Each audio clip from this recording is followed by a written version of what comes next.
from the studios of Farm Journal Broadcast, this is AgDay.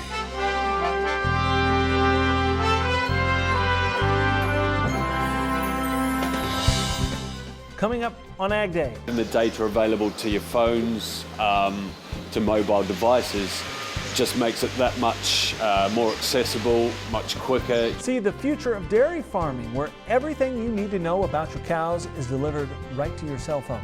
As another hurricane bears down on the East Coast, many are still waiting for disaster aid from previous storms. This morning, we have new information. Plus, farmers race the clock against Hurricane Dorian. AgDay, presented by the all-new Chevy Silverado, the strongest, most advanced Silverado ever. Good morning, I'm Clinton Griffiths. Hurricane Dorian continuing to batter portions of the East Coast, bringing with it storm surge, flooding, damaging winds, and heavy rain. This was the scene as Dorian reached Charleston, South Carolina. Some areas being impacted by this powerful storm are still recovering from Hurricane Florence. That came ashore in September of last year. Problems then included flooded hog and chicken farms, inundated sewer treatment plants, and a breached dam at a power plant. Covering the storm for us again this morning is Linda Loveland of the North Carolina Farm Bureau. Linda, you talked with many producers trying to save crops and livestock ahead of the storm. Many are still racing against time to try to get those crops in. We're here in Princeton, North Carolina, in eastern North Carolina. Just a slight rain right now, but it is not stopping the work here on the Carnegie farm. They are still trying to get the sweet potatoes out of the field. Several hundred acres still to go. Unfortunately, we can hear some thunder overhead as some of those bands are coming through the area. They're also trying to get tobacco out of the fields. Now, last year during Hurricane Florence, they lost 40% of their sweet potatoes and about 200 acres of their best tobacco. They certainly don't want to repeat performance of last year. Now, I spoke to some other farmers a little farther east, and one farmer in particular in Duplin County couldn't get all of his corn in. He said the lines at the grain elevator were far too long, just couldn't get in. Spoke to another farmer. They were up till 1 o'clock in the morning trying to get their corn in. They also have hog barns. They've got all the feed they need in. Their generators are ready to go, so they seem to be ready. But back here on the Carnegie farm, hope is they can still work as long as the rain doesn't get too bad and they can get more of these sweet potatoes in and get the rest of that tobacco in. So fingers crossed the rain doesn't come like it did last year. I'm Linda Loveland for AgDay TV. All right, thanks, Linda. Meteorologist Mike Hoffman continuing our team coverage by tracking the storm. Mike, that storm's also spawning tornadoes. Yeah, Dorian is a typical hurricane in that respect. They do spawn tornadoes as some of those winds come inland. I wanted to focus on the rainfall once again, like Cindy did yesterday, because that is a big factor when it comes to agriculture. But you can see as far as additional rainfall, we're still talking huge amounts, Outer Banks and also the far eastern portions of North Carolina, but that doesn't get very far inland, as you'll notice. So the outer bands of Dorian probably staying about a third of the way into North Carolina and extreme southeastern portions of Virginia. And then you can see it kind of skims New England and starts heading into the eastern portions of Canada. Wind speeds are definitely going to be high as well, but those will be ending as we head through the day today, definitely tapering off. And you can see those just barely skim southeastern New England and start to move toward eastern Canada after that. We'll have more in your forecast coming up in just a little while. Dorian affecting transportation up and down the East Coast right now as well. The Jacksonville Port Authority closed all terminals earlier this week. The ports of Miami and the Everglades also closed, along with Georgia ports of Savannah and New Brunswick. Marine terminals at the ports of Charleston and Georgetown, South Carolina, they're expected to reopen Friday. CSX is also warning customers to expect delays in affected areas. Some of the areas in the path of Dorian are still waiting on disaster aid. It's been 3 months since President Trump signed a bipartisan disaster aid relief bill aiding victims of hurricanes, wildfires, and flooding. AgDay's Betsy Gibbon joins us. Betsy, you've learned more about when farmers can get some answers.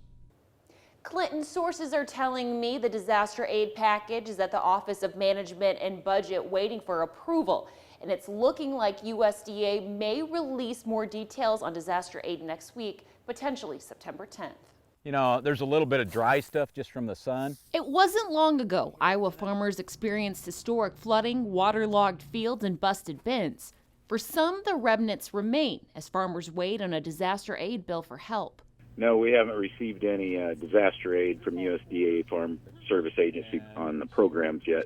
The disaster aid package is passed and signed, but sitting in the Office of Management and Budget. I had a chance to visit with Secretary Sonny Perdue last week. He reported that the package was at OMB for their approval and that he was hoping to have the package released publicly by, I think, September 10th is the date that he used. And so they were really pushing to really get that out by mid-September. It's been a longer waiting period, 2 years for the South, still waiting after Hurricanes Michael and Irma. Bankers in the South saying they needed to know if disaster aid was coming months ago to help farmers renew operating lines of credit. And farmers who have carryover debt are still counting on disaster aid. We needed to know what the farmers were going to get at the end of 2018. And here we are, September, and we still don't know exactly what they're going to get. Georgia loaned out millions of state money through the Georgia Development Authority to help some, but not all farmers. McCard says while it was a help, loans won't replace disaster aid. And my understanding is we're still looking at several more that applied that did not get it. And last I heard there were over 400 applications, and they had not approved it, maybe around half that. There's about 600 acres here up to the interstate. As fall inches closer, farmers like Reef long for help before the leaves fall again. Hopefully the river level will continue to go down some, so we're able to do some cleanup before the harvest season. McCard says the MFP payments in the South are helping, especially when it comes to compensating for some of those cotton prices. Now, when it comes to the Midwest, some farmers who are dealing with flooding were unable to plant a crop or a cover crop on those prevent plant acres.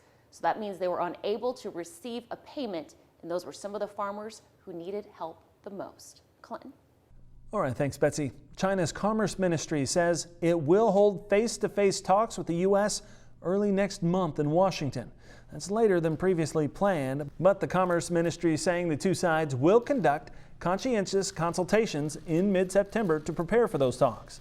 Chinese officials say a wide range of issues would be discussed at the October meeting, including market access for foreign companies in China and the quantities of American products to be bought by China. Still ahead, we look at soybean maturity, or the lack of it right now. And later, how would you like information about your dairy cows just by checking your phone? See how this technology works? Closed captioning is brought to you by BASF. Grow smart with BASF. We create chemistry.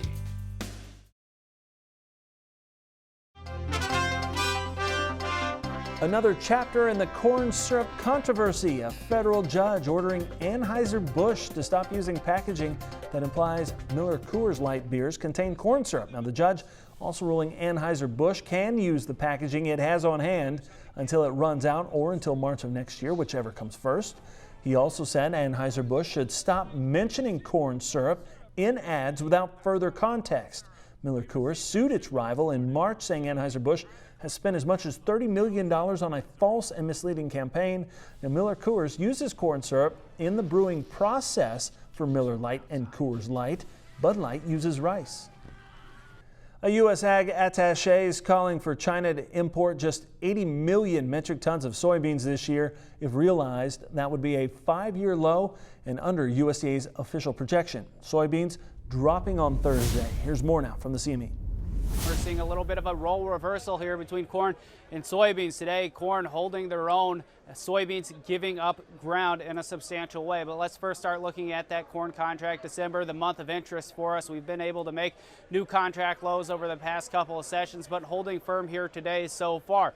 Now moving over to soybeans. Soybeans we've been fairly upbeat about. They've been performing very well in the first half of the week, but giving up gains on a failure against key significant resistance. 880 to 882 is what we've listed in our daily reports. This represents last month's highs. Wrapping things up with the lean hog market, we're looking out to December. We think that that is going to be the spot where you see the most value. We've pressed up against a hugely significant barrier, 67.50. This was the original breakout point going all the way back out to March. We come back down, tested on July, held that first test in July, bounced off of that. On the second test in August, we broke through. So previous resistance in March, then previous support, now becomes resistance again. If the bulls are able to chew through the 67.50 level for December, wouldn't be surprised to see this market accelerate into the mid-70s before long. So that's what we're looking at to wrap up the week.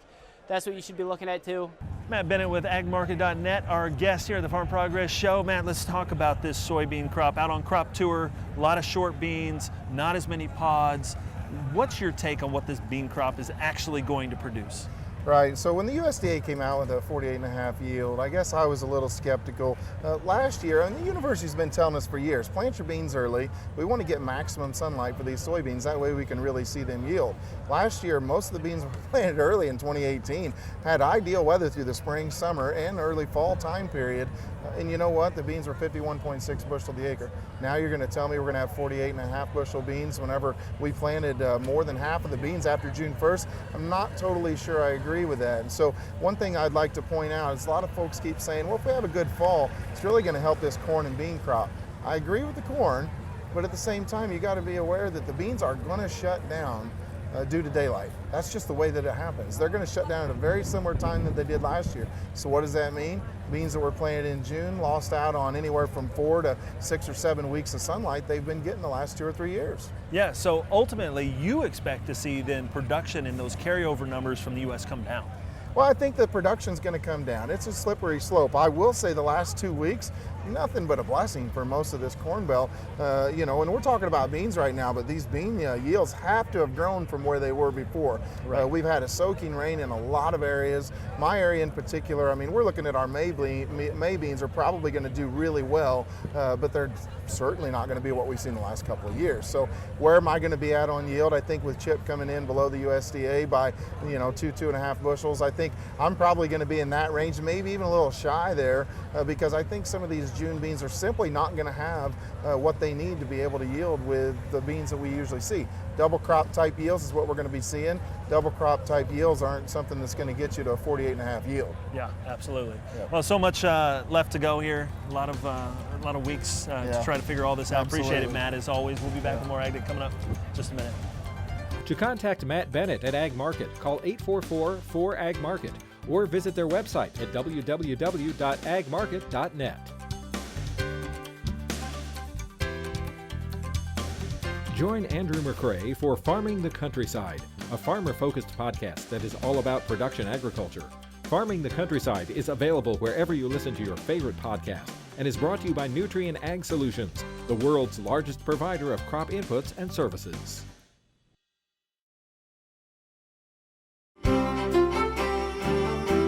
Meteorologist Mike Hoffman here checking the drought monitor for us. And Mike, you can see some of that drought expanding, but I'm guessing the parts of the southeast are going to have a little less next week. Yeah, that'll probably change a little bit, especially right along the coastline. But as we've been saying the past 2 or 3 weeks, South Texas, western Oklahoma, and parts of the area from Iowa, Illinois into Indiana have been gradually getting drier. You go back 4 weeks and you can see there was a lot less orange, a lot less dryness through the middle of the Corn Belt, but you add in the next 4 weeks, you can just kind of see those areas expanding.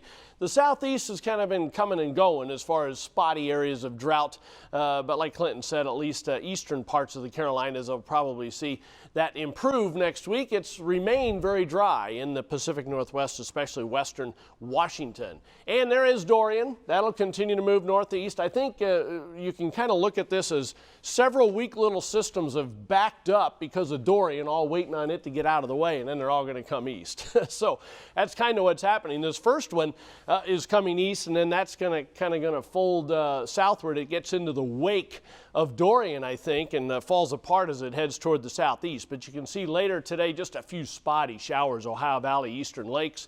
A few spotty showers northern Mississippi Valley, and then a little bit more, but still spotty, showers and thunderstorms out in the northern Rockies. Heading through tonight and into the first part of Saturday, this system again is kind of dying off to the south. The northern front doesn't have a lot of moisture with it, but the area of low pressure does. And as we head through the day Saturday, you can see some showers across the Dakotas and back into the Four Corner region with that cold front. Also a few more showers. Obviously, eastern portions of Maine, rain, and then back, that's with Dorian, of course, and then scattered showers with that western area of low pressure. There's the moisture over the past 24 hours, adding in the next 36, not a lot more. Over that, we talked about that earlier in the show for eastern Carolinas, and then not a lot for most of the rest of the country, just the northern tier of states. Temperature is going to be very warm and muggy to the south, but comfortable temperatures for this time of the year. North of all the frontal systems, low temperatures tonight going to be in the 50s and 60s in a wide area. Northern plains into the northeast, and more of the same as we head through the day tomorrow. Here's the jet stream, still the ridge out west, trough picking up Dorian, taking it off to the northeast. Then we go zonal for a little while, a little bit of a warm-up, though, as we head through the plains and the Great Lakes for parts of next week. That's a look across the country. Now let's take a look at some local forecasts. We head to Sun Valley, Idaho. First of all, partly sunny, a thunder shower around, high temperature of 73. Jefferson City, Missouri, warm and humid, lots of sunshine, high of 89.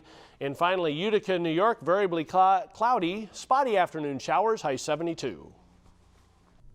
Cows equipped with their own kind of fitness trackers. It's not science fiction. See how it's helping this farm be more efficient by sending information right to your phone. Next.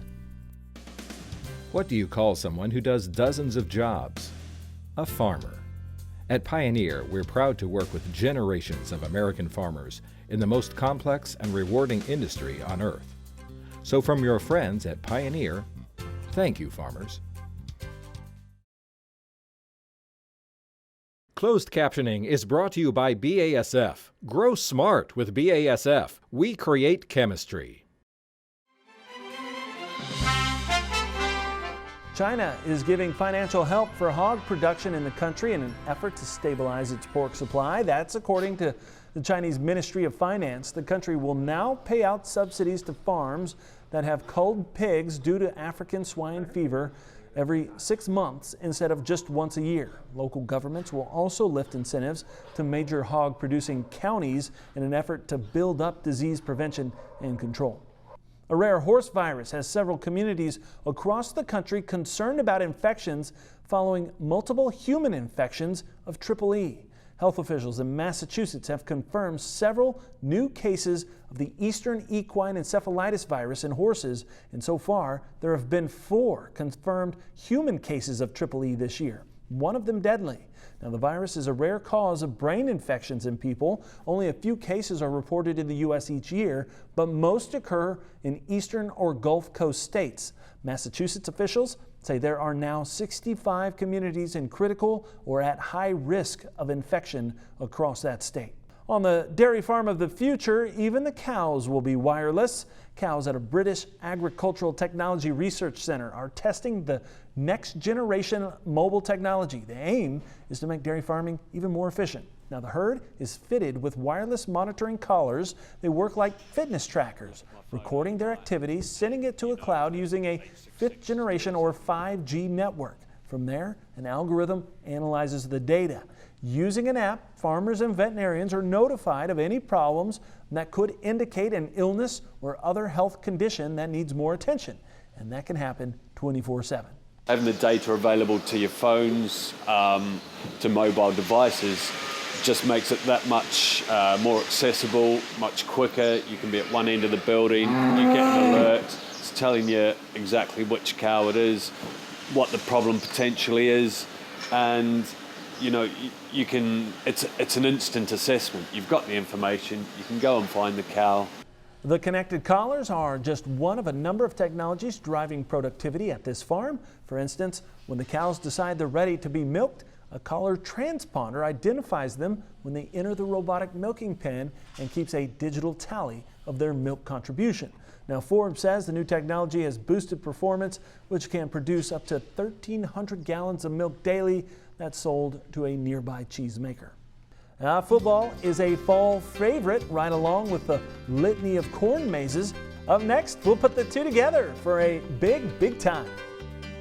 The IBM Watson Decision Platform for Agriculture, helping to feed a hungry world with the power of AI.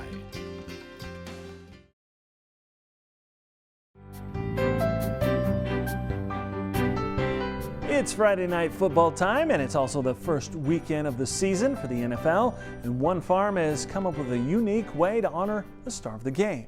Check out this maze design. It was created by West End Creamery in Whitensville, Massachusetts, and it honors the football career of Rob Gronkowski, also known simply as Gronk. The farm posting this picture on its Facebook page saying, "What an amazing person you are on and off the field, Gronk, and it's been so fun to watch you play." Now, Gronk retired from pro football in March after playing his entire pro career with the New England Patriots. The maze opens to the public on September 21st, and it looks like a tough one too. Should be fun for football fans and maze lovers alike. And that's all the time we have this morning. I'm sure glad you tuned in. Spend part of your day with us. From all of us here at AgDay, I'm Clinton Griffiths. Have a great day.